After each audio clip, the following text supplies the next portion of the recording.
Após o fim da política café com leite no Brasil, com a vitória da Aliança Liberal na Revolução de 30, Getúlio Vargas entra no poder. Quando Vargas assume o poder, o Brasil era um país oligárquico, ou seja, faltava poder público e sobrava poder privado. Dessa forma, logo após sua chegada, Vargas tomou as primeiras medidas que promoveram a centralização do poder unicamente para ele. Essa centralização buscava combater a autonomia dos estados para enfraquecer a influência das oligarquias. Para conseguir prosseguir com seu plano, Vargas tomou medidas absurdas, como fechar o Congresso Nacional e a Assembleia Legislativa Estadual e Municipal. Basicamente, todos os políticos que compunham o Congresso perderam seu mandato. Além disso, outra medida tomada foi a de destituir todos os governadores por interventores, que eram todos eles pessoas de confiança de Vargas, dessa forma monopolizando cada vez mais o poder do país. Ainda no início de seu governo, Vargas já começa a criar as primeiras leis trabalhistas, que de certa forma dava direito aos trabalhadores, coisa que eles não tinham até então. Porém, mesmo o Estado dando direitos aos trabalhadores rurais, os urbanos ficaram de canto, não recebendo tantos direitos assim. Em 1932, Vargas criou um código eleitoral que instituiu mudanças importantes, como o voto secreto, que é uma ferramenta muito importante contra a fraude eleitoral, e estendeu o direito ao voto para as mulheres, que até então não tinham direito ao voto e receberam o direito de serem votadas também.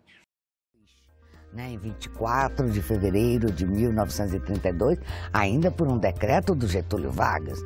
E aí ele faz o decreto. Mas obviamente que você teria que garantir o voto das mulheres na Constituição de 34. Então você vai ter, em 1933, as eleições para os congressistas, os constituintes, que vão escrever a Constituição de 34, e nesse momento nós vamos ter uma mulher que é eleita por São Paulo, que é a Carlota Pereira de Queiroz. Mas nem tudo são flores para Getúlio Vargas.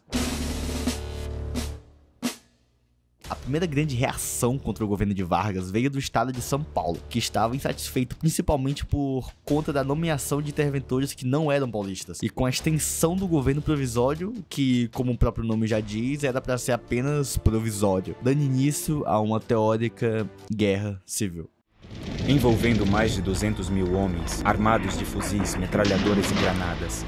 Uma guerra que empregaria artilharia pesada, combates aéreos, bombardeios de grandes cidades e até batalhas navais. Brasileiro contra brasileiro num confronto violentíssimo.